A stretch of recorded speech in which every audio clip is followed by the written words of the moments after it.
गीता 18 के श्लोक नंबर 62 में भगवान स्वयं कह रहे हैं कि अर्जुन उस परमेश्वर की शरण में जा जिसकी कृपा से परम शांति व शाश्वत स्थान अर्थात सतलोक को प्राप्त होगा। वो परमेश्वर कौन है, कहां है, कैसा है, जानने के लिए कृपया अवश्य सुनिए जगत गुरु तत्वदर्शी संत रामपाल जी महाराज के अमृत वचन। श्रीमद् देवी भागवत गीता प्रेस गोरखपुर से प्रकाशित है।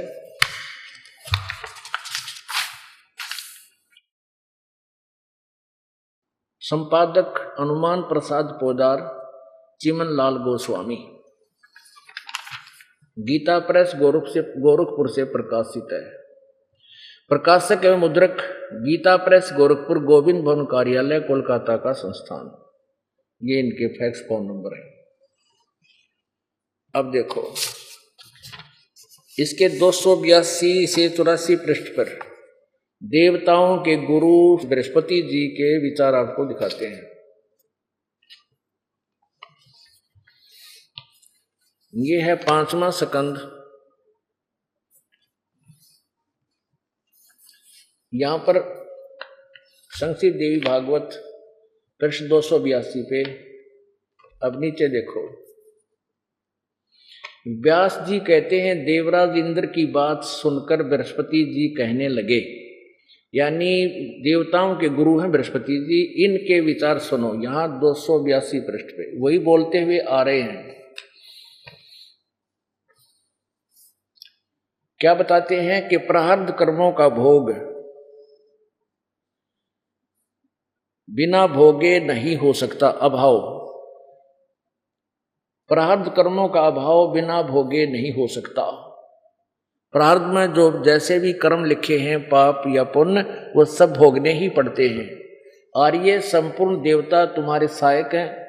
तुम स्वयं बुद्धिमान हो, फिर भी जो होनी है वह होकर ही रहेगी, तुम उसे टाल नहीं सकते।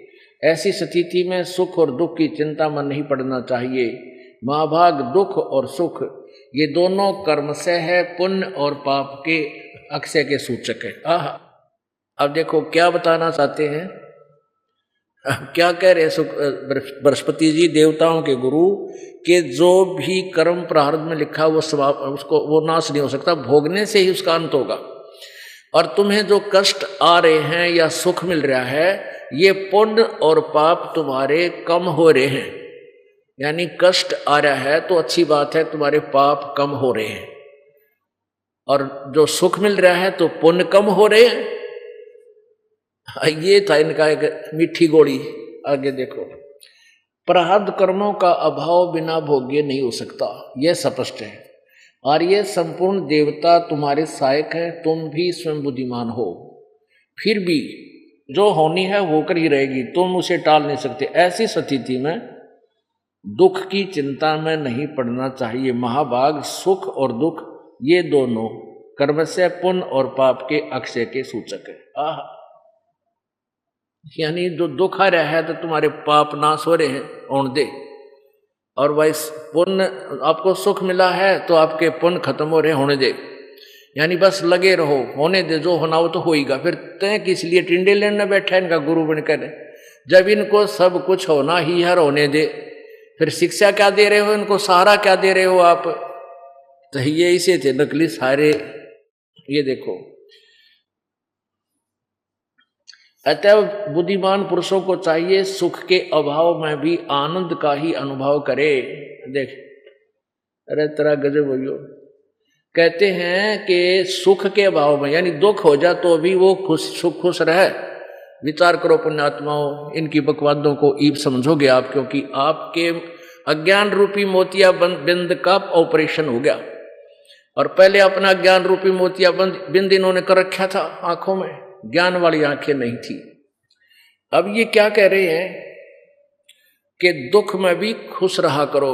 किसी का पेट में दर्द हो जा और खुश रहेगा, दिखाओ ये मैं ऋषि हो चाहे कि मैं भी हो, कल की बारह पड़ा जब तक वो पेट का दर्द ठीक नहीं होगा खुश हो नहीं सकता।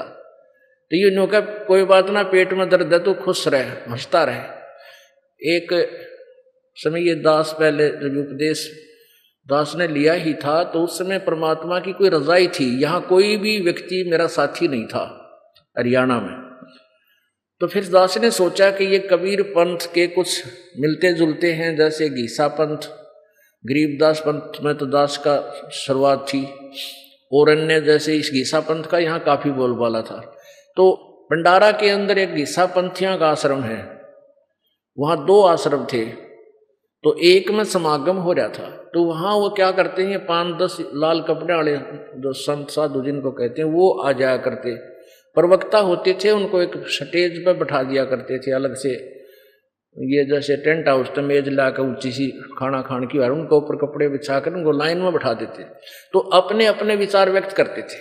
उनमें एक के बारे में उसका जो साथी आया हुआ था, उसका सेक्रेटरी, वो बड़ी उपमा देता था, काशी विद्यापीठ से पढ़े हुए बड़े विद्वान हैं, ये ऐसे हैं वैसे। तो वो क्या सिद्धांत बताता था कि इंसान अपनी सोच से दुखी होता है, यदि वो हृदय से सच्चाई से परिचित हो जाए कि तू परमात्मा है, ब्रह्म है, तू जीव नहीं है, तो इसके सब दुख दूर हो जाते हैं। यानी 2 दिन उसने लगातार श्याम ने, यानी पहले दिन पूरी प्रवचन किए तो श्रोतागण उससे ज्यादा प्रभावित हुए, और दूसरे जो संत थे वो वक्ता, वह कुछ उसके सामने कमजोर लग रहे थे उनके विचार, और वो भी महसूस कर रहे थे कि लोग ज्यादा प्रभावित हैं इससे। तो वो इस तरह की एक रात ने, पहले वहां 4 दिन सत्संग करते थे, पहले एक छोटे ग्रंथ का घीसादास जी वालों का, फिर गरीबदास जी वालों का पाठ करते थे। तो उसने 2 रात्रि में सत्संग होता, 2 रात्रि में तो तोड़ पाट दिया, और वो तीसरी रात्रि में वो क्या प्रवचन कर रहा था कि मैं एक चला जा रहा था, रास्ते में एक व्यक्ति बहुत तड़फ रहा था, उसको सारे जख्म हो रहा था, उसको कोई एक्सीडेंट हो रहा था या कोई कोड लगा हुआ था, रो रहा था, तो मेरे चरण पकड़ दिए, महाराज मुझे बचाओ, मुझे कुछ दया करो। मैंने कहा, अरे तू तो जीव नहीं है, तू ब्रह्म है, तुझे कष्ट है ही नहीं है, तो शरीर को कष्ट है, तू क्यों कष्ट महसूस कर रहा है। तो उस व्यक्ति ने उसी समय कहता उसको कोई दुख नहीं रहा, और क्योंकि उसने पहचान लिया अपने आप को कि तू जीव नहीं है, तू ब्रह्म है, ब्रह्म को दुख होता ही नहीं, तो सुखी हो गया। अब उसने तीसरी रात ने जब सत्संग करके, वो क्या करता था, प्रवचन करते उठ कर चला जाता टोर से, वो सत्संग करके 2 बजे से सत्संग समापन हुआ, वो अपने कमरे से अलग अलग उनमें रुके हुआ था, वहीं पर उसमें चला गया। आधे घंटे पाछे लग गया किलकी मार, उसका पेट में दर्द हो गया, क्या अच्छा खा गया निकम्मा की तरह, और बुरी तरह चिल्ला हुआ। तो 5-4 वो वहाँ के जो प्रबंधक था और वो सेवक थे वहाँ गए, दूसरे आश्रम से कार ले आए, फिर उन्हें जींद ले गए घेर के। वो सुबह आया 6:30 बजे ही, 5-6 बजे ही, उसका गोली गाली देकर ट्रीटमेंट किया डॉक्टर ने। वो अपने कमरे में जावे ना, शायद जैसे जच्चा चला करे, और कमरे में बढ़ गया। तो वो दूसरे जो उससे जो ना दुखी हो रहे थे कि इसने हमारा सारा रोजी रोटी का नाश कर दिया, सारे भगत इससे प्रभावित हैं, उसके पास गए। महाराज जी तो ब्रह्म था, कल किलकी क्यों मारा था? अरे सुबह चिल्ला क्यों रहा था? तो ब्रह्म था, तेरा दर्द थोड़ा ही था, वो तो शरीर को पीड़ा थी। उनको कहता तुम अपना काम करो, चलो चलो यहां से। अब देखो ये इसे व्यक्ता थे, कहते बीजक की बात आ कहीं, बीजक ना ही हाथ, ये पृथ्वी डोबड़ उतर रे कह मीठी बात। तो ये उसी तरह यहाँ के ये बृहस्पति जी देवताओं के गुरु बता रहे हैं। फिर देखिएगा ये 5वां स्कंद, देवी भागवत 283 पृष्ठ पर हम पढ़ रहे हैं। ये बृहस्पति जी बोल रहे हैं, बृहस्पति जी के विचार हैं ये।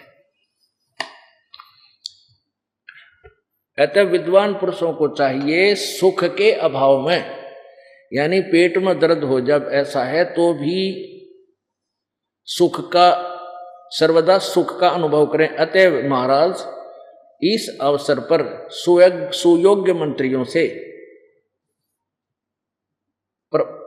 परामर्श लेकर विधि पूर्वक कार्य यत्न करने में कटिबद्ध हो जाओ, और प्रयत्न करने पर भी जो होनहार वो तो होकर रहेगी।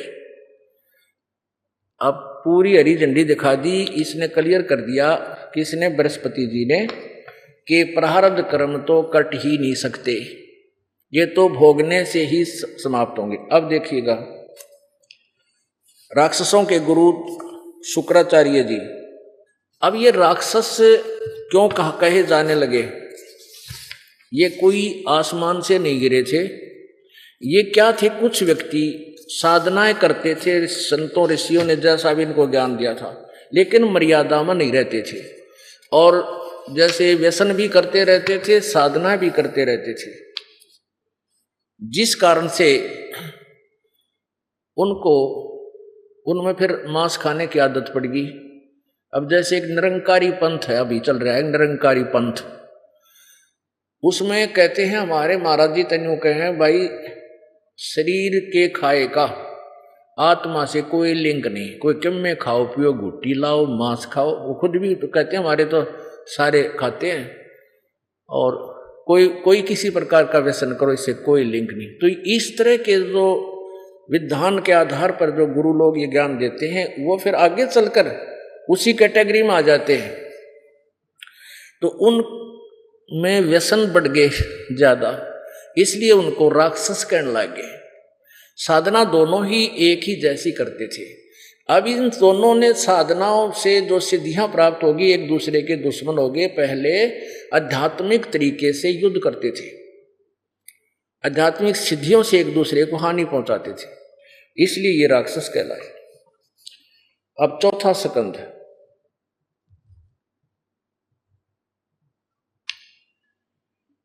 और प्रश्न नंबर 243 पे व्यास जी कहते हैं, प्रहलाद की बात सुनने के पश्चात शुक्राचार्य ज्ञान दृष्टि से सब कुछ देखकर प्रसन्न हो गए। उनका मुख मुस्कान से भर गया। उन्होंने दैत्यों से कहा, दानव तुम मेरे यजमान हो, तुम्हें न तो डरना चाहिए और न पाताल में ही जाना चाहिए। अपने सत्य मंत्रों के प्रभाव से मैं तुम्हारी रक्षा कर लूंगा। अब देखो यहां इबकोमा ला दिया। यहां तो कह रहे हैं शुक्राचार्य जी कि तुम चिंता ना करो, तुम ना तो पाताल में जान दूंगा और ना तुम डरो, तुमने कोई डर नहीं, मैं अपने सत्य मंत्रों से तुम्हारी रक्षा कर लूंगा। और आगे देखो क्या कहता है, धर्म के मर्मज्ञ महाशो, प्राचीन समय में ब्रह्मा जी के मुख से मैंने जो बात सुनी है उसे बता रहा हूं, सुनो। यह वचन बड़ा ही हितकर सत्य और अटल है। उन्होंने कहा, किसने? ब्रह्मा ने कहा, होने वाली बातें अवश्य होकर रहती हैं। धरातल पर कोई भी ऐसा सुयोग्य पुरुष नहीं है जो प्रारब्ध को विफल बनाने में समर्थ हो सके। विपरीत समय के कारण इस समय, अब कहता है प्रहलाद और कौन का गुरु, विपरीत समय के कारण इस समय तुम्हारी शक्ति अक्षीण हो गई है। अतः एक बार तो तुम्हें देवताओं से परास्त होकर पाताल में जाना ही पड़ेगा। देखिए सारे भांग पी रहे थे, दिखे। यहां कहता है कि शुक्राचार्य अपनी ज्ञान दृष्टि से सब कुछ देखकर प्रसन्न हो गए। उनका मुख मुस्कान से भर गया। उन्होंने कहा, दैत्यों से कहा, दानव तुम मेरे यजमान हो, मेरे भगत हो, तुम्हें न तो डरना चाहिए और न पाताल में जाना चाहिए। मैं अपने सत्य मंत्रों के प्रभाव से मैं तुम्हारी रक्षा कर लूंगा। और यहाँ के कहा है कि विपरीत समय के कारण इसमें तुम्हारी शक्ति अक्षीण हो गई, यानी पुण्य खत्म हो गए हैं। अतः एक बार तो तुम्हें देवताओं से परास्त होकर हार कर पाताल जाना ही पड़ेगा। अरे वास देवताओं, ये गुरु थे। इसे ऊपर कह रहा है कि मैं तुम्हारी रक्षा कर लूंगा, चिंता मत करो। इन्होंने कहा, देख जाना तो पड़ेगा, प्रारब्ध को तो खत्म कर ही नहीं सकते। अब जहां से ये प्रसंग सत्संग प्रारंभ हुआ था पुण्यात्माओं, वहीं फिर लौटते हैं। सतगुरु के उपदेश का लाया एक विचारे, जय सतगुरु मिलते नहीं तो जाते नरक द्वार। नरक द्वार में दूत सब करते खेचा ताने, उनसे कभू ना छूटता फिर फिरता चारों खानी। कबीर चार खानी में भरमता, कभू न लगता पारे। सो फेरा सब मिट गया मेरे सतगुरु के उपकारे। अब वो परमात्मा कबीर देव है जिन्होंने पहले ही वेदों वाला ज्ञान अपने सूक्ष्म वेद में सच्चिदानंद घन की वाणी में कबीर वाणी में लिखा था। जब ही सतनाम हृदय धरो, भयो पाप को नासे। जैसे चिंगारी अग्नि की भाई पड़े पुराने घासे। कहते हैं जब ही सतनाम जिसको मिल गया हृदय उसके दरिया जागा, जो शरण में रहेगा आखिरी सांस तक और भक्ति करता रहेगा, गुरु मर्यादा में रहेगा, तो फिर उसके सभी संचित और प्रारब्ध कर्मों के पापों को परमात्मा नष्ट कर देता है। अब जैसे अब आपके ऊपर आपत्ति आई हुई है और आप किसी संत के पास जाते हो तो पहले जाते ही आपका जंतर मंत्र अपना जरूर बतावेगा, ये कर ले वो कर ले, इतना दान कर दे, 5 कन्या जमा दे, कि तो कीड़ियों को आटा डाल दे, यानी जैसा भी उसके पास मूर्ख बनाने का मैटर है वो आपको जाते बताओगा। फिर कुछ राहत नहीं मिलती तो फिर वहां से आप खिसकोगे, दूसरे के पास जाते हो, फिर तीसरे पे, तो थोड़े बहुत जो विद्वान कहलाते हैं वो लास्ट में अपने जंतर मंत्र करने के बाद कह देते हैं कि ये तुम्हारे प्रारब्ध में लिखा हुआ है, ये समाप्त नहीं हो सकता, ये तो भोगने से ही कटेगा, ये तो भोगना ही पड़ेगा। और आप परमात्मा की भक्ति करते रहो, आगे पाप नहीं होगा, आगे दुख नहीं होगा। अब पुण्यात्माओं कोई दुखी व्यक्ति है, जैसे कांटे वाला उदाहरण आपको दिया, पैर में कांटा लग रहा है और कांटा लग गया और उसको कोई सलाह देता है कांटा तो निकला नहीं, ये तो न्यू का न्यू लगा रहेगा और जूते पैर ले, आगे कांटा नहीं लगेगा। तो कांटा लगे पैर में जूता कभी नहीं पहना जा सकता, ये बट नेचुरल है। महादुखी प्राणी जब तक उसको राहत नहीं मिलेगी वो भगवान की भक्ति कर ही नहीं सकता, उसकी रुचि ना बने, इंटरेस्ट बने को नहीं। तो बुद्धिमान व्यक्ति क्या करते हैं, पहले कांटा निकालेगा और कांटा निकाल कर फिर कहेगा बेटा राम ये जूता ना निकालिए नहीं तो फिर कांटा लग जाएगा। तो अब ये कांटे यहाँ कबीर जी के सच्चे दरबार में निकलेंगे आपके, और फिर आपको बताया जाएगा ये भक्ति करना और नियम भंग मत करना। नियम भंग करने से वो जूता आपके पैर से निकल जाएगा, परमात्मा का जो सहयोग है वो समाप्त हो जाएगा। तो इस डर से आप कभी भी मर्यादा भंग नहीं करोगे। जो दुखी महादुखी प्राणी है उनके लिए वो दुख वरदान बनेगा, क्योंकि वो इस भय से फिर भक्ति नहीं छोड़ेंगे, नियम नहीं तोड़ेंगे, ये भगवान कहीं फिर वो आपत्ति हमारे ऊपर ना आ जाए। और जो जैसे कुछ पिछले पुण्यकर्मी प्राणी हैं और वो चलो प्रेरित होकर के किसी के सुनने से पुण्यों के प्रभाव से यहाँ सत्संग में आ जाते हैं, नाम भी ले लेते हैं, उन पर पहले ही ऐसी आपत्ति नहीं थी और आगे भी 1, 2 वर्ष 3 वर्ष वो सत्संग आते रहते हैं और फिर तो आपत्ति आनी ही नहीं। तो वो कुछ दिनों में ये सोच बैठते हैं कि जैसे यहाँ आते हैं, यहाँ मर्यादा में रहना अति आवश्यक है, यहाँ एक रिहर्सल करनी है परमात्मा से मिलने की। और जब हम परमात्मा के पास जाएंगे तो हम कैसे हमारे विचार हों, कैसी अंदर से निष्कपटता हो जिससे वो हमें स्वीकार करेगा, क्योंकि वो तो अंतर्यामी है। तो गुरु जी को परमात्मा मान के हमने यहाँ रिहर्सल करनी है कि गुरु जी के सामने जब हम जावें कति क्लियर प्योर हेरिटेड होना चाहिए, ना तो झूठ कपट मन में हो, ना कोई बकवाद हो। जैसे आपका कोई मान ले गलती करते हो, जैसे आपने बताया कि जी ऐसे ऐसे दिक्कत होगी, तो दास ये पूछेगा कि आपका नाम खंड हुआ है, आपने कोई गलती की, यदि आप छुपा जाते हो तो आप वहां भी छुपाओगे परमात्मा के दरबार में भी, फिर वहां से आपको रिजेक्ट कर देगा भगवान ऑटोमेटिकली। तो नहीं छुपाना चाहिए। तो कई कहते हैं गुरुजी तो डांट मार देते हैं। देखो ये दास कोई शौक नहीं आपको, यानी ये कहने डांट क्या मार, ये धमकाना पड़ता है भाई देखो भक्ति करनी है तो ढंग से कर, ना बेसिक मत आया कर, क्यों परमात्मा का सहारा मिला नहीं, फिर आपत्ति आ जाएगी, तेरे घर में हानि होगी। हमारे अन्य श्रद्धालु सोचेंगे ये नाम भी ले रहा था इसके फिर भी दुख हो रहे हैं, तो तू ओरा न भी लेकर डूबेगा, इसलिए यहां मत आया करे। और आवे तो भाई आगे बुराई करना मत। तो उसने चाहिए कि अपनी सच्ची बता दे जी हाँ गलती होगी, उसको तुरंत सहयोग मिलेगा, दोबारा उपदेश दे दिया जाएगा, क्योंकि डिस्कनेक्ट कनेक्शन हो जाने के बाद पावर नहीं आती घर पे, तो वो कनेक्शन फिर जुड़वाना पड़ेगा आपने। तो यहां आए हो गलती हो भी जाती है, क्योंकि आप एकदम एक नए मार्ग पर चलते हो और पूरा परिवार जो है उसमें किसी दूसरे उस पहले वाले घिसे पट्टे मार्ग से चल रहा है, तो हो सकता है वो बाधक भी बन जाते हैं, कुछ मर्यादा भंग कराने की चेष्टा भी हो जाती है।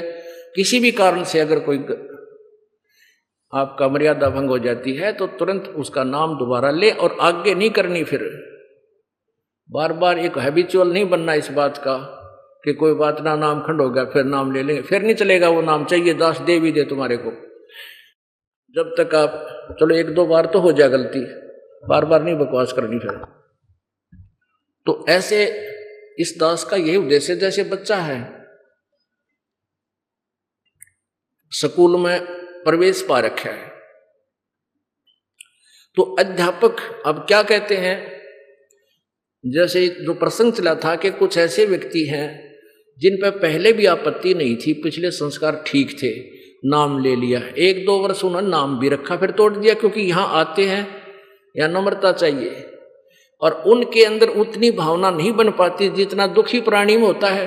दुखी प्राणी को कोई कुछ भी कहे, हमारा सेवक भी कह दे वहां बैठ जाए वहीं बैठ जाएगा, कि उसको उसका उद्देश्य है गुरु जी तक पहुंचूं ताकि मेरा रोग दूर हो।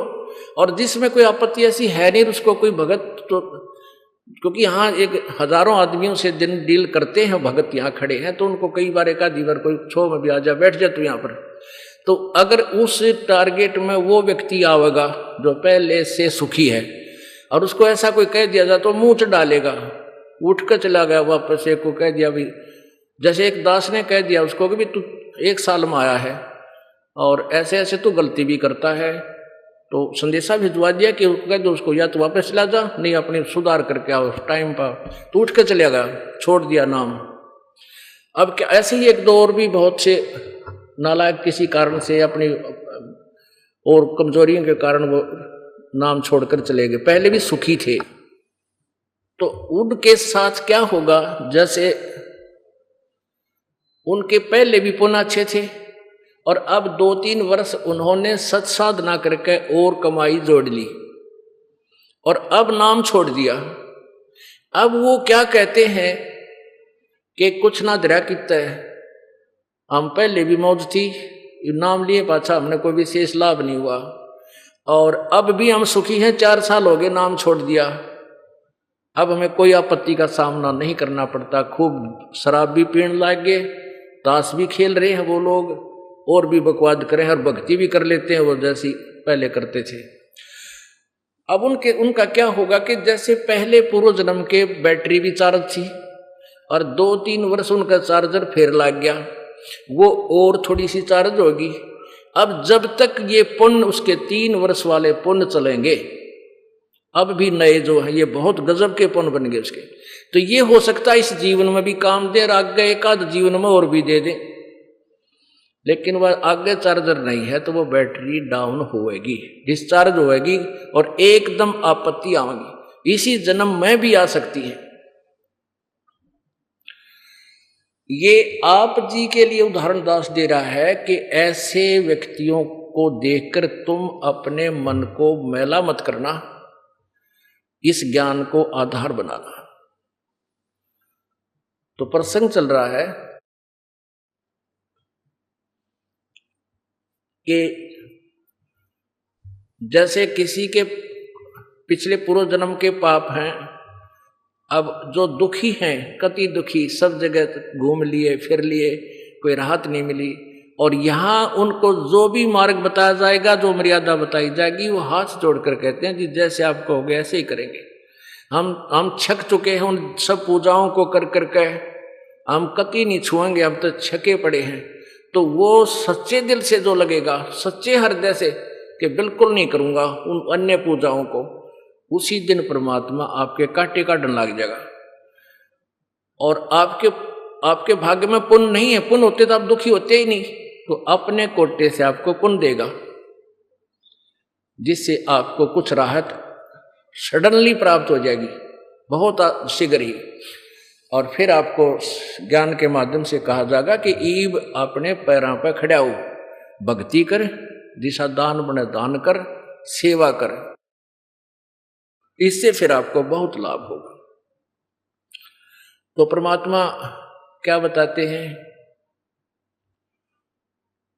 पर्वत पर्वत में फिरा, कारण अपने राम, राम जैसे संत मिले, जिन सारे सब काम। अब जैसे परमात्मा कबीर जी कहते हैं, पीछे लग गया जाऊं था, यानी आप पे आरती, आप पे साजे, आप पे किंगर, आप पे बाजे, आप पे ताल झांझनकारा, आप नचे अब देखण हारा। कह कबीर ऐसी आरती गाऊं, आपा मध्य आप समाऊं। अब परमात्मा ने स्वयं ही तो एक तत्वदर्शी संत की भूमिका की, और स्वयं ही वो उन्होंने एक दास की भूमिका की। हमें समझाने के लिए, आप जी को समझाने के लिए परमात्मा ने अपने ही ऊपर सब एग्जाम्पल कोड किए, कि जैसे हम भटकते फिरते थे, कभी साला सरजाया करते, हनुमान चालीसा पढ़ा करते, गीता जी का पाठ करते थे, कभी जय जय कृष्ण हरे राम हरे कृष्ण सीताराम राधे श्याम राज्य राज्य श्याम मिला, ये सब तरह की क्रियाएं हम भगवान की प्राप्ति, सुख प्राप्ति के लिए करते थे। तो परमात्मा कहते हैं, पीछे लग गया जाऊं था मैं लोक वेद के साथ। लोक वेद किसे कहते हैं? दंत कथा, अक्षेत्रीय ज्ञान, सुनी सुनाई बातों पर।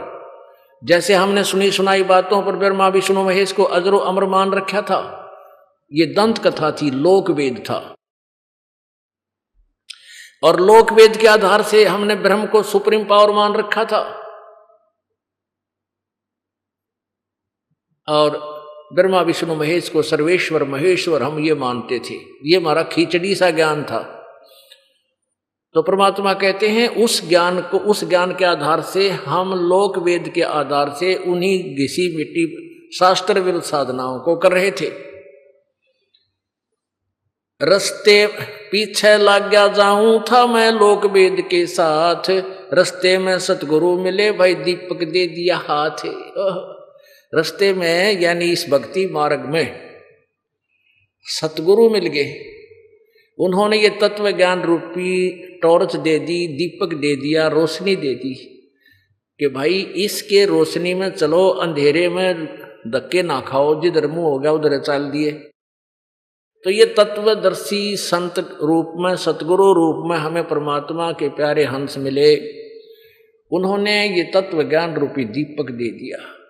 तो इससे पहले हम लोक वेद के आधार पर जिन जैसे ब्रह्मा विष्णु महेश्वर जी को सर्वशक्तिमान और इस काल ब्रह्म को सुप्रीम पावर, जैसे ये वेदों के ज्ञाता को हम थे कहते ब्रह्म ही सुप्रीम है, सर्वश्री सबसे बड़ा ईश्वर ब्रह्म है। नहीं, वो तो परम अक्षर ब्रह्म है, हमारे वेद बता रहे हैं। और इसी आधार पर ये गीता ज्ञान दाता ब्रह्म कहता है 15वें अध्याय के, देखिएगा श्रीमद् भगवद गीता, इसके आपने 15वें अध्याय के 16-17 श्लोक में, ये देखिए अध्याय नंबर 15 और श्लोक ये 16 और 17 में। इसमें क्या पढ़ा था कि इस संसार में नाशवान और विनाशी भी ये दो प्रकार के पुरुष हैं, प्रभु हैं, एक सरपुरुष एक अक्षर पुरुष। और इनके लोकों में संपूर्ण प्राणियों के शरीर नाशवान है, जीवात्मा अविनाशी कहा जाता है। 17वें में कहा कि उत्तम पुरुष यानी पुरुषोत्तम तो उन ऊपर वाले सरपुरुष से और अक्षर पुरुष से भी कोई अन्य ही है।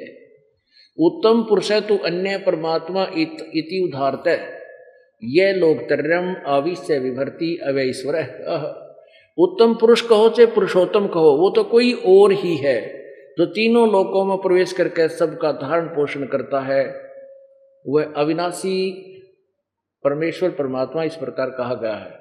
अब देखो 18वें में 15वें जाएंगे 18वें श्लोक में गीता ज्ञानदाता कहता है क्योंकि कि मुझे लोक वेद पे अतः अस्मि लोके वेदे च प्रसति प्रचित है पुरुषोत्तम। ये क्या कहता है? क्योंकि मैं नासवान जड़ वर्ग क्षेत्र से तो सर्वथा अतीत हूं और अविनाशी जीव आत्मा से भी उत्तम हूं, इसलिए लोक और वेद नहीं, लोके वेदे यानी लोक वेद में पुरुषोत्तम नाम से प्रसिद्ध हूं।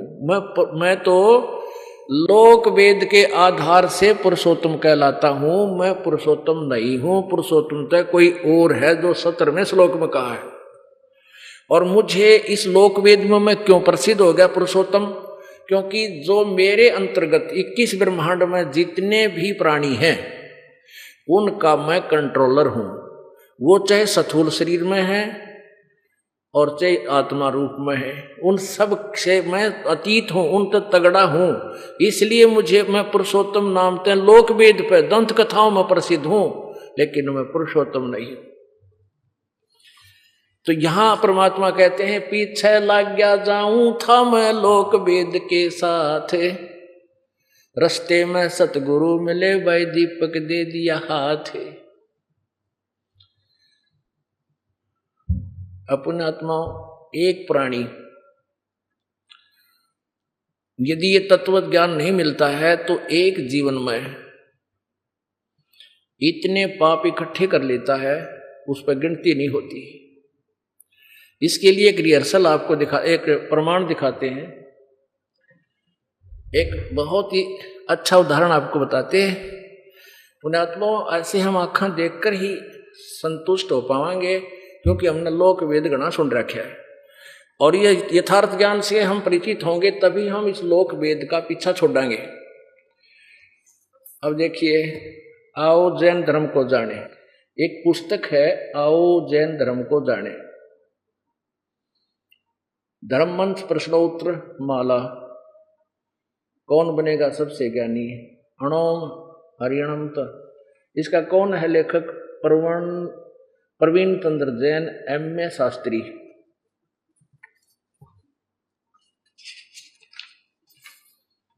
आओ जैन धर्म को जाने, खेल खेल में।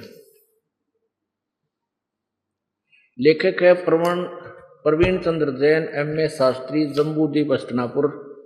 प्रकाशक है श्रीमती सुनीता जैन, जम्बूद्वीप हस्तिनापुर। ये कहां से मुद्रित है? Dhirendra Jain, new Rishabh offset printers, Meerut. Yes, इसके 294 पृष्ठ पर चलते हैं।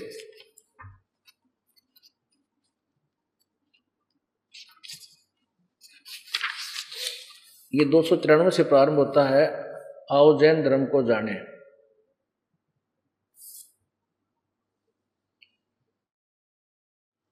विशेष प्रकरण प्रश्न है, श्री महावीर भगवान के अन्य कौन कौन से नाम हैं?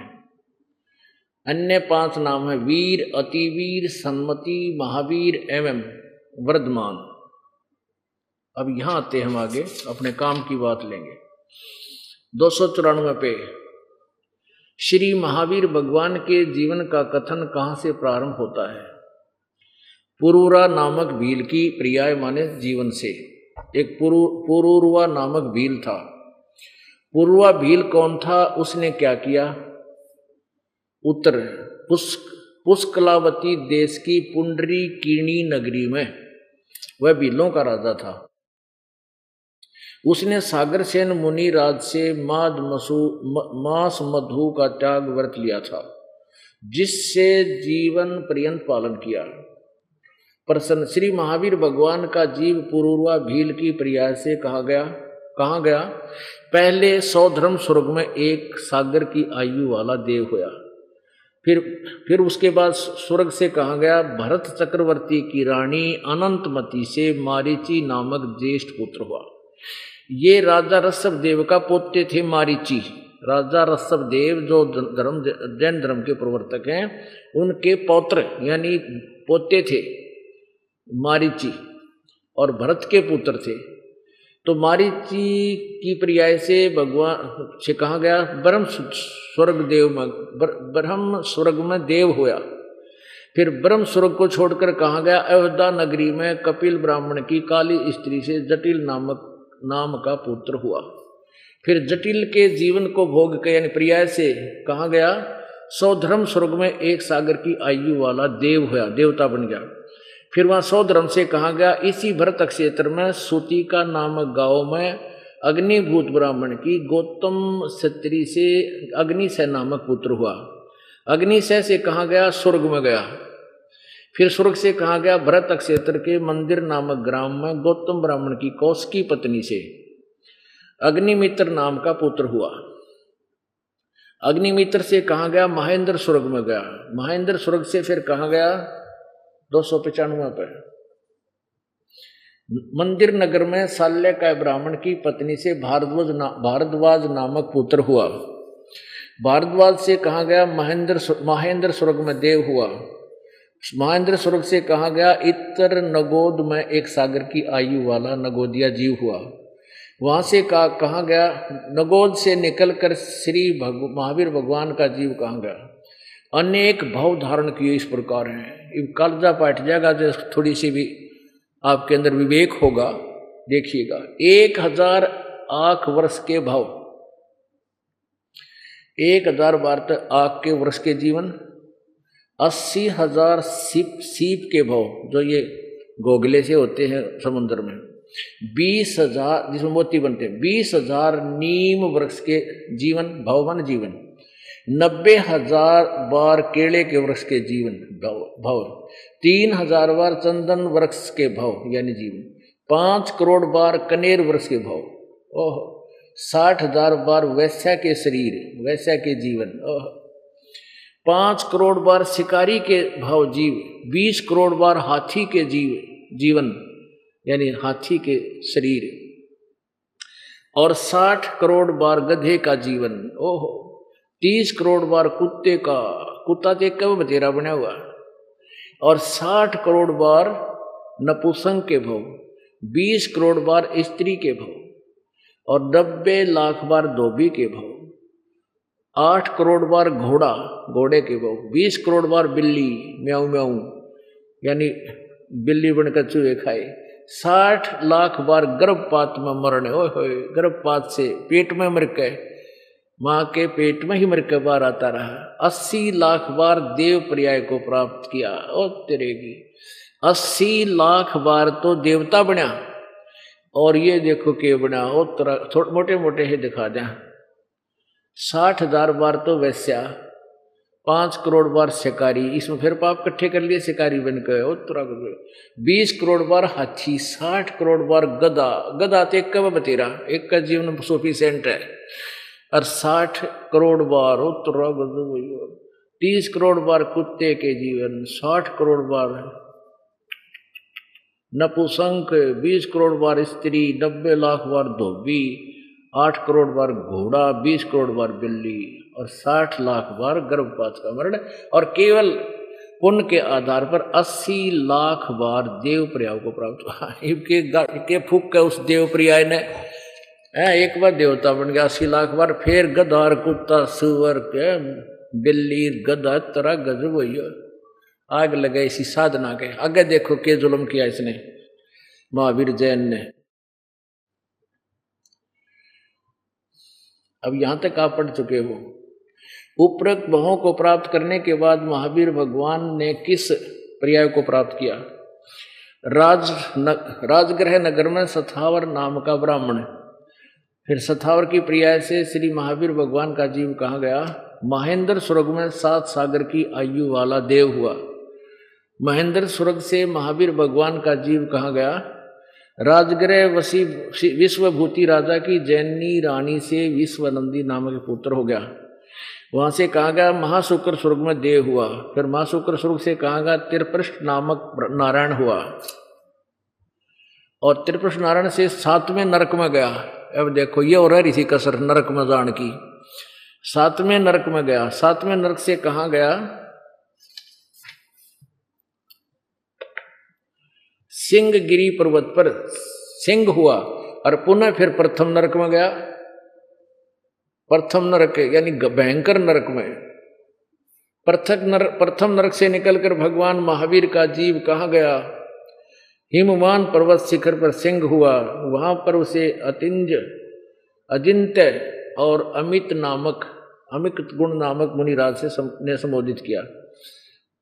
सिंह से कहा गया सौधर स्वर्ग में सिंह केतु नामक देव हुआ। फिर वहां से कहा गया कनकपुर नगर में राजा कनकपुख विद्याधर और रानी कनकमाला से कनकोजल नामक पुत्र हुआ।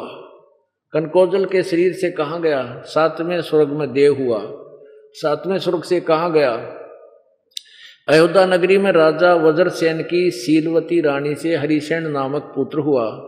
हरिसेन का जीव आगे कहा गया महाशुक्र देव में स्वर्ग में देव हुआ। महाशुक्र स्वर्ग से कहा गया धातकी खंड की पूर्व विदेही की पुष्कलावती देश की पुंडारी कीणी नगरी में राजा सुमित्र रानी मनोरमा से प्रिय मित्र नाम का चक्रवर्ती हुआ। प्रिय मित्र से कहा गया सहसार स्वर्ग में देव हुआ। सहसार स्वर्ग के बाद महावीर भगवान का जीव किस पर्याय में गया? जम्बू द्वीप के छतरपुर नगर में नंदीवर्धन राजा की वीरमती रानी से नंद नामक पुत्र हुआ। नंद का जीव आगे कहा गया पुष्पोत्तर विमान में देव हुआ। तदंतर 24 में तीर्थकार श्री महावीर भगवान होया। इतनी बिरानमाटी होली फिर न महावीर भगवान हो गया। ये देखो तेरा गजब वही। और फिर महावीर भगवान, अच्छा आगे महावीर भगवान ने फिर आगे के कमाल कराया। पुष्पोत्तर विमान में देव हुआ। तदनंतर 24 में तीर्थकर श्री महावीर भगवान हुए। और श्री महावीर भगवान के जीव ने कितने पाखंड मत चलाए? 363 पाखंड मत चलाए। अरे तेरा गजब वही। अब ये और तोड़ पाट दिया, ना पर साफ लिख रखा है कि महावीर जैनियों का अंतिम है ये 24 मार्च तीर्थकर। अब ज्यादातर इसी के द्वारा बताए गए ज्ञान पर वर्तमान के जैनी श्रद्धालु साधना करते हैं। और ये खुद के 363 पाखंड मत चला के चला गया, जो शास्त्र विरुद्ध साधना है। जो शास्त्र जैसे वेदों अनुसार साधना ऋषभ देव जी करते थे, ओम नाम का जाप और हठ योग जो दंत कथा थी तप करते थे, ऐसी ही साधना उसने अपने पौत्र मारीची को सबसे पहले उपदेश दिया। और वो मारीची वाला जीव ही आगे चलकर महावीर जैन हुआ। जब वेदों अनुसार साधना करते हुए उसकी या दुर्गति हुई, और अब इसके महावीर जैन ने जो 363 पाखंड मत यानी वेदों से भी भिन्न अपनी मर्जी के दंत कथा से साधना बताई, उसके आधार से साधना करने वाले वर्तमान के जैनियों का क्या हाल होगा आप सोच लेना, विचार कर लेना। पाखंड मत यानी शास्त्र विरुद्ध साधनाएं, वो पाखंड मत कहलाता है। गीता जी अध्याय नंबर 16 के श्लोक 23 में कहा कि शास्त्र विधि को त्याग कर जो मनमाना आचरण करते हैं उनको न तो कोई सुख होता है, ना उनकी गति होती है, नहीं कोई सिद्धि प्राप्त होती है, अर्थात यूजलेस। अब हम फिर अपने उसी टॉपिक पर आते हैं। सतगुरु के उपदेश का अपने आत्माओं, ये सच्चिदानंद घन की वाणी है जो गीता जी अध्याय नंबर 4 के श्लोक नंबर 32 में कहा है कि जो ब्रह्मणे मुखे माने सच्चिदानंद घन के मुखारविंद से उच्चारित उस सूक्ष्म वेद, उस सच्चिदानंद घन की वाणी में यथार्थ ज्ञान विस्तार से कहा गया है। उसको तत्वदर्शी संतों के पास जाकर समझ। तो पुण्यात्मा ये दास परमात्मा ने तत्वदर्शी संत बना के और आपके समक्ष पेश कर रखा है, लाभ उठाओ इसका। तो क्या बताया प्रभु ने अपनी उस सच्चिदानंद घन की वाणी में? सतगुरु के उपदेश का लाया एक विचार, जय सतगुरु मिलते नहीं जाते नरक द्वार। नरक द्वार में दूत सब करते खेचा तान, उनसे कभू ना छूटते फिर फिरते चारों खानी। ये चार खानी, अब जैसे चार खानी के अंदर महावीर जैन जी का जीव भ्रम रहा था, भटक रहा था, ऐसे हम भी असंख्यों बार भटक लिए। ये ना सोचना कि महावीर जैन जी की ये दुर्गति हुई, हमारी भी इससे भी घनी हो चुकी है ये साधना करते हुए। अब ये सत साधना करने के लिए ऐसे ही तो डिफ्रेंशिएट करके आपको प्रेरित किया जा रहा है कि इस साधना को करते इतने असंख्यों जन्म हो गए और यही भटकते रहे। अब ये सत साधना आपको दी जा रही है जो आप सदा के लिए मोक्ष प्राप्त कर जाओगे। चार खानी में भ्रमता कभू न लगता पार, सो फेरा सब मिट गया मेरे सतगुरु के उपकार। आपको दास ने सूक्ष्म वेद तत्व ज्ञान के आधार से प्रारंभ में बताया था कि यहाँ का विधान है ब्रह्म तक का, पर ब्रह्म तक का कि जैसे कर्म करेगा दोनों भोगने पड़ेंगे। आप चाहे जानकर कर रहे हो चाहे अनजान पड़े में कर रहे हो, जब तक आप पूर्ण परमात्मा की ये सत्साधना नहीं करते आपके दोनों पुण्य और पाप दोनों लिखे जाते हैं। अब महावीर जैन जी पुण्य के आधार पर कभी स्वर्ग गया फिर आया, फिर स्वर्ग गया फिर आया, और ऐसे इस अरहट के कुएं में 80 लाख बार देवता भी बना, और फिर और बिरानमाटी कितनी हुई, आग लगे से देवता पद का, फिर गधा बढ़ के खड़ा हो गया। वो देवताड़ा कित गया, फिर वह टौर उसकी, तो वह कहाँ गई वो प्रभुता। तो पुण्यात्मा अब क्या बताते हैं, 7 समुद्र की मसीह करूं, 7 समुद्र की मसीह करूं, लिखनी करूं बन राय, धरती का कागज करूं, सतगुरु गुण लिखो न जाए।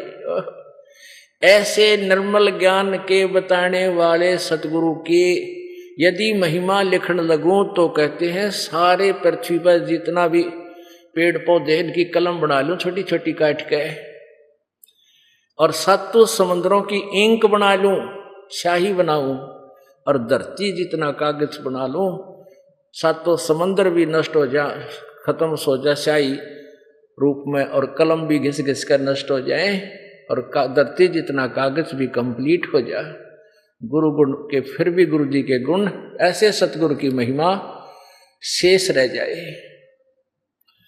एक कुत्ते गिल्ला के बने दिन में एक गधे के साथ क्या बनता है सोच कर देख, एक जीवन की देख लो, और वह हिस्ट्री लिखने लगो कुत्ते गिल्ला के बने। जब वो मानव शरीर में था, अपलातून पाक रहा था, आंडी पाक रहा था, किससे की नहीं सुना था, लावा था, घुट्टी मारा था, रोटियां गलात की थाली की तजा थी, घरवाली की तजा थी, और ईब बन गया कुत्ता। सारी रात्रि गली में बैठा रहता है, ऊपर से सर्दियां होती हैं, जैसे हरियाणा, राजस्थान, पंजाब, हिमाचल प्रदेश, उत्तर प्रदेश, यहाँ आसपास के क्षेत्र में कैर टूटे सर्दियों में, और वो कुत्ता जी फिर गली में बैठा है रात्रि में, सारी रात तो छिटरता रहता है, ऐसे इकट्ठा होकर पड़ा रहा, गेंडली मीडली मार के ऊपर से शीतलहर चल रही है, कभी वर्षा हो जाती है, और पहले एयर कंडीशन में रहता था वो, और उसको कहते हैं भगवान बजले ने, किसने देखा भगवान है, फिर कहते देखी जाएगी, अब फिर के देखी जाएगी, गधा बने पाछो को मार देखेगा, हमने तो ईब देखना है तो कुछ, फिर हम क्या देखेंगे। अब वर्तमान में देखो, बुराई छोड़ दो, भगवान की भक्ति करो, पीछा छुड़वाओ। अब वो कुत्ता बैठा गली में, और फिर सुबह होते ही वो भूख तो लगी होती है, क्यों सामने कुंड से उसके परोठे खा रखे थे, क्या पता कोई टूक मिला हो ना मिला हो। तो सुबह उठते ही फिर चलता है रसोई की तरफ, क्यों महक आ रही है उसको रोटियों की। अब वो इतना प्रभावित, इतना दुखी होता है, इतना विवश होता है भूख के, जल्दी जल्दी रसोई की तरफ भागता है। अब उसने रसोई में कौन खड़ा होने दे, एक दो बार तक कहते हैं चल चल, तो जो क्यों सुनता नहीं, उसने पता है कि रोटी ठहगी तो ठीक से ना, तो गई बात। तो उसको या तो कोई लठ मारेगा, फिर वो ना उल्टा हटेगा, फेंक कर मारेगा, क्या हाथ तो पकड़ कर सोटा ठोक दे। अब उसके लागे कमर के बीच में कुत्का ट्या ट्या ट्या, फिर 10-20 मिनट तक ट्या ट्या नहीं खत्म हो उसकी। फिर वो दूसरे घर की, जब वो ट्या ट्या खत्म हो लेगी, थोड़ा सा राहत मिलेगी, फिर दूसरे घर की तरफ चलेगा। वहां उसकी किस्मत, उसने टूक में लगा, कोई जूत में लगा, और जब वहां भी एक मोगरा लग गया, फिर वो गांव से बाहर भाग जाता है। वहां क्या खाता है, वो टट्टी खाता है जाके। वो प्लातून जो बकवाद बना करता करया करता, कारों में चलता था, भगवान की भक्ति सत साधना नहीं करता। यह वो दुनिया मनमुखी साधना कितनी करते रहना, उनसे कोई लाभ नहीं होगा। नकली गुरुओं के पास भी आपको कोई लाभ नहीं होगा। तो कहते हैं इस तरह की टिके के बने एक जीव के साथ। अब जैसे सुखदेव ऋषि थे, ऐसे महावीर जैन जैसे महापुरुष थे, साधना भी करते थे, 84 लाख योनियां भी भोगी। तो परमात्मा कहते हैं सुखदेव ने 84 भुक्ति बना पुजावे खरवो, तेरी क्या बुनियाद प्राणी तू पेंडा पंथ पकड़े वो। सुखदेव जैसे महापुरुष ने भी 84 लाख योनियों में गधे की योनि भोगनी पड़ी, पजावे पर खर यानी गधे की योनि पाई उसने, वहां पर मिट्टी ढोई। और तेरी क्या बुनियाद प्राणी, तू एक सिंपल मैन है और फिर भी अंडी पाक रहा। सुखदेव ने 84 भुक्ति बना पजावे खरवो, तेरी क्या बुनियाद प्राणी तू पेंडा पंथ पकड़े वो। बोले आदमी तेरी क्या औकात है, ऐसे ऐसे महापुरुषों की दुर्गति होगी। पेंडा पंथ यानी ये मार्ग पकड़ दो सतभक्ति का, जो सतगुरु देता है। बोलो सतगुरुदेव की जय। परमपिता परमात्मा पूर्ण ब्रह्म सर्व सृष्टि रचनहार कुल मालिक कबीर देव कबीर साहब, अल्लाहू अकबर, अल्लाह कबीर, ये परमात्मा अपने सतलोक में सतपुरुष उपमा उपाधि में रहता है। इनका वास्तविक नाम है कबीर देव। कबीर अल्लाह, उसको अल्लाह कबीर कहो, कबीर देव कहो, कबीर साहब कहो, ये वही परमात्मा है जो सर्व ब्रह्मांडों का रचनहार और हम सभी आत्माओं का कुल मालिक, हमारा पिता। हम सभी आत्माएं यहाँ काल के जाल में फंसे हैं। इस काल भगवान ने अर्थात ज्योति निरंजन ने हम सभी को यहाँ धोखा देकर, मिसगाइड करके, भ्रमित करके, झूठा लालच देकर यहाँ रोका हुआ है।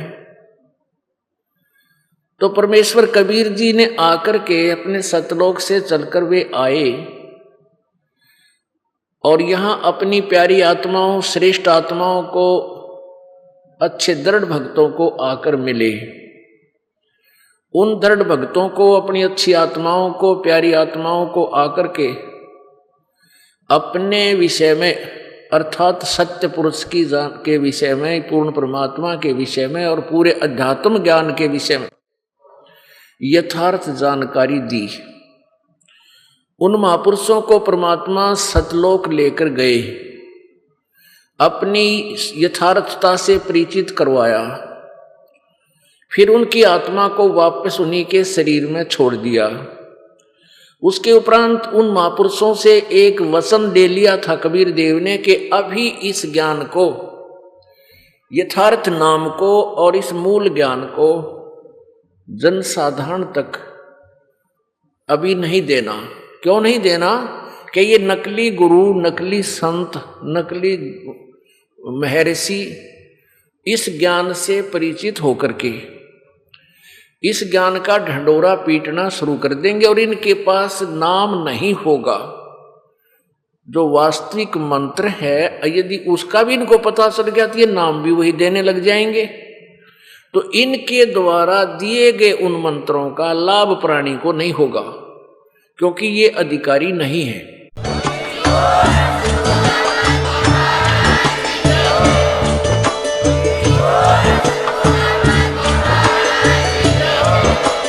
आप सुन रहे थे जगत गुरु तत्वदर्शी संत रामपाल जी महाराज जी के मंगल प्रवचन। अधिक जानकारी के लिए विजिट कीजिए हमारी वेबसाइट www.jagatgururampalji.org। संत रामपाल जी महाराज जी के शुभ आशीर्वाद से पूरे विश्व भर में 500 से भी ज्यादा नाम दीक्षा केंद्र हैं, जिन पर संत रामपाल जी महाराज जी द्वारा ऑनलाइन निशुल्क नाम दीक्षा दी जा रही है। अपने नजदीकी नाम दीक्षा केंद्र का पता करने के लिए संपर्क करें 8222880541।